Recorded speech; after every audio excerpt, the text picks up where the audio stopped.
میں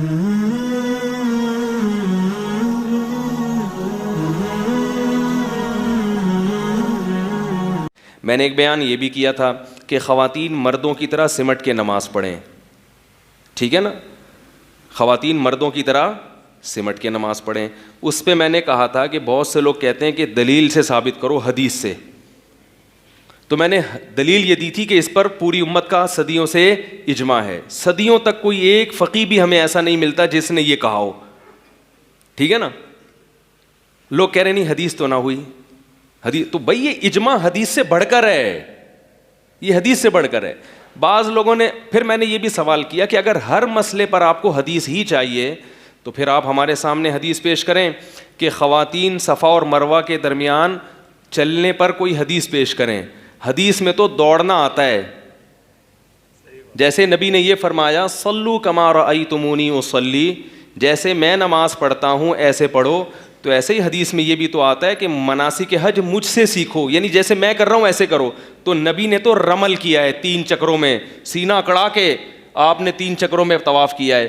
آپ صلی اللہ علیہ وسلم نے زور سے لبیک کہا ہے. آپ صلی اللہ علیہ وسلم نے صفا مروہ کی صحیح پر دوڑ لگائی ہے. 3 حدیثیں ہمارے پاس ملتی ہیں, لیکن اس کے باوجود پوری امت کا اجماع ہے کہ عورتیں لبیک آہستہ کہیں گی, عورتیں رمل نہیں کریں گی, عورتیں صفا و مروہ میں دوڑیں گی نہیں. دلیل کیا ہے؟ حج ایک عبادت ہے, عبادت میں عورت کی حیا کا عنصر جھلکنا چاہیے, اس کے علاوہ کوئی دلیل نہیں ہے. اس دلیل کی بیس پر پوری امت جمع ہو گئی صدیوں سے. امام ابو حنیفہ, امام شافعی, امام مالک, امام احمد بن حنبل, تمام امت کے فقہا صلحاء کا یہی فتویٰ چلا آ رہا ہے صدیوں سے. حتیٰ کہ اگر آپ 200-250 سال پہلے اہل حدیث کے فتاویٰ دیکھیں گے تو اس میں بھی یہی ملے گا آپ کو.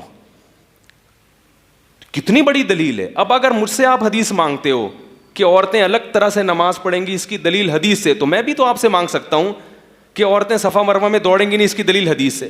ادھر آ کے چپ ہو جاتے ہیں. میرا مقصد کسی عالم کا مذاق اڑانا نہیں ہے, میرا مقصد ہے کہ جب آپ کا یہ لب و لہجہ ہے کہ آپ ان علماء ائمہ اربعہ کا مذاق آپ اڑاتے ہیں, تو یہ جب وہ آپ سے دلیل کا مطالبہ کر رہے ہیں تو وہاں آپ ایک دم کیا ہو جاتے ہیں, خاموش. ایک صاحب نے یہ بھی کہا کہ پوری دنیا میں عورتیں مردوں کی طرح نماز پڑھ رہی ہیں, صرف بر صغیر کی عورتیں تھوڑا سمٹ کے پڑھتی ہیں نماز. پوری دنیا ایک طرف, یہ پوری دنیا اب ایک طرف ہوئی ہے. آج سے پہلے سب عورتیں سمٹ کے پڑھتی تھی, اب دنیا میں یہ انقلاب آیا ہے. تو ہم آج کے لوگوں کو دیکھیں یا ماضی کے لوگوں کو دیکھیں. ملیشیا میں, انڈونیشیا میں شافی فقہ رائج ہے, اور فقہ شافی کی تمام کتابوں میں لکھا ہے کہ عورتیں کیسے پڑھیں گی, سمٹ. تو اب اگر وہاں تبدیلی آئی ہے تو یہ تبدیلی علم کی کمی سے آئی ہے, کیونکہ جیسے جیسے قیامت قریب آ رہی ہے علم اٹھتا جا رہا ہے. حدیث میں آتا ہے کہ اللہ علماء کو اٹھاتے رہیں گے, کتابوں کو نہیں اٹھائیں گے. کتابیں رہیں گی, علماء اٹھ جائیں گے. لہذا جاہل لوگ وہ کتابیں پڑھ کے کیا کریں گے, لوگوں کو غلط گائیڈ کرنا شروع کر دیں گے. ان اللہ, پھر وہی حدیث کا حوالہ مانگیں گے نا, تو میں حدیث پڑھ دیتا ہوں. ان اللہ لا يقبض العلم انتزاعا من صدور العلماء ولكن يقبض العلماء. اللہ علماء کے سینوں سے علم نہیں اٹھائے گا بلکہ علماء کو اٹھا لے گا اللہ تعالیٰ. کتابوں کے اٹھانے کا اللہ نے ذکر حدیث میں ذکر نہیں ہے. کتابیں رہیں گی لیکن علمی صلاحیت ختم ہوگی. کتابیں پڑھ پڑھ کے حدیث میں آتا ہے کہ لوگ جاہلوں کو اپنا مقتدا بنا لیں گے. اتخذ الناس جہالا رؤوسا فضلوا فافتوا بغیر علم. علم کی عمق اور گہرائی کے بغیر فتویٰ دیں گے. فضلوا واضلوا, خود بھی گمراہ ہوں گے اور پبلک کو بھی, بولو بھائی, گمراہ کریں گے. یہ وہ دور ہے. تو اجماع کیا ہے, حجیت قطعیہ. تو صدیوں سے اجماع چلا آ رہا ہے, تو آپ اس کے خلاف نہیں جا سکتے. لیکن پھر بھی اگر کوئی گیا ہے, میں تو پھر بھی اس کی شان میں گستاخی نہیں کرتا. کہتے چلو کوئی بھی عالم ہے, اس کی رائے ہوگی, مگر وہ ہمارا بھی تو احترام کر لے نا. کیا یار, اگر ان علماء کی یہ رائے ہے کہ عورتیں سمٹ کے نماز پڑھیں گی تو ان کے پاس بھی دلیل ہے. کوئی بات نہیں, جو ایسے پڑھ رہا ہے ایسے پڑھنے دو, جو ویسے پڑھ رہا ہے ویسے. اتنا بھی تو آ جاؤ نا. لیکن نہیں, یہ تو قرآن سنت کو مانتے ہی نہیں ہیں. یہ تو اندھے مقلد ہیں, یہ تو یوں ہیں, یہ تو یوں ہیں. تو اس لیے یہ ہے وہ فرقہ واریت. ہم چما دیگرے نیز, ہمیں پتہ ہے باقی سب کیا ہیں, سب بیوقوف ہیں. ٹھیک ہے نا. اس کو کیا نام دیا گیا ہے, علم کا. ایک صاحب مجھے کہنے لگے کہ طلاق, 3 طلاق پر سوڈان میں بھی قانون بن چکا ہے کہ 3 طلاقیں کتنی ہوں گی, 1. سعودیہ کے بھی بہت سارے مفتی فتویٰ دینے لگے 3 کتنی ہوں گی, 1. پاکستان میں 1963 میں جو آئلی قوانین بنے اس میں بھی 3 کو کیا شمار کیا گیا ہے, 1. مصر میں بھی 1900 فلاں میں یہ قانون بنا کہ 3 کتنی ہوں گی, 1. پوری امت ایک طرف اور یہ پاکستانی مولوی ایک طرف. 5-6 لوگ بیٹھے ہوئے تھے, وہ بڑے متاثر ہوئے ان کی بات سے, کہیں مفتی صاحب بڑی زبردست, آپ کے پاس کیا جواب ہے. میں نے کہا انہی کی بات میں اس کا جواب موجود ہے, تھوڑی سی عقل ہونی چاہیے. میں نے کہا یہ کہہ رہے ہیں کہ سوڈان میں 1957 یا 46 میں قانون بنا کہ 3 ایک ہوں گی, تو سوڈان میں اسلام 1946 میں آیا ہے. بولو نا بھائی, سوڈان میں 1000 سال پہلے اسلام آیا تھا. جب 1946 میں پرانے قانون کو چینج کیا, اس کا مطلب 1000 سال سے سوڈان کی گورنمنٹ 3 طلاق کو کیا مانتی تھی, 3 مانتی تھی.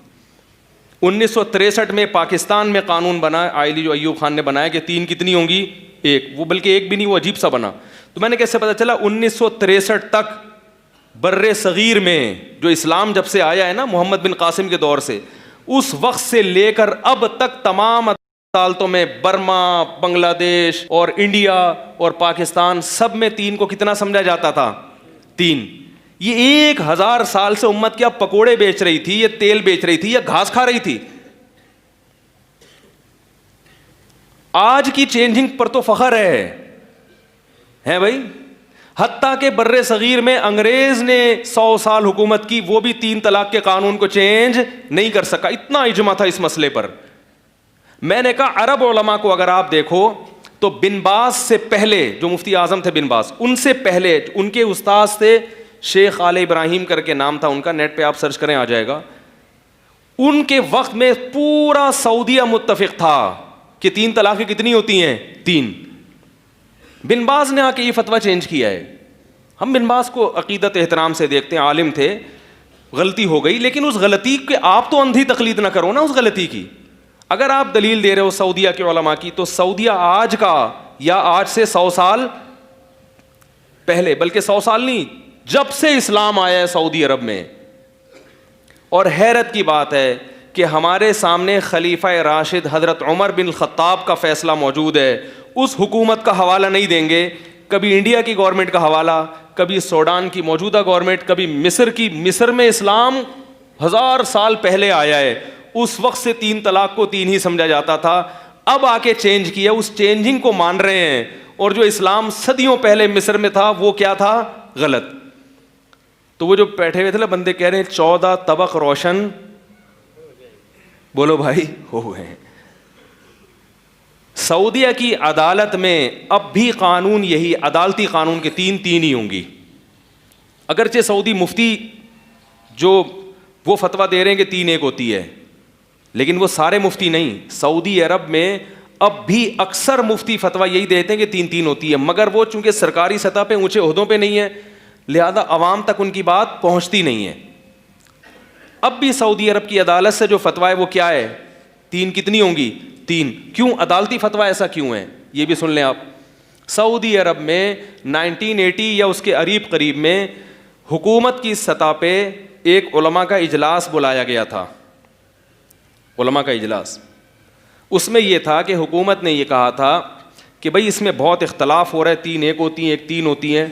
تو علماء کا ایک پورا پینل بڑے بڑے علماء کا بٹھایا گیا, اور ان سے کہا کہ آپ قرآن و سنت کی روشنی میں بحث مباحثے کے بعد یہ فیصلہ کریں کہ اس میں صحیح رائے کیا ہے اور غلط کیا.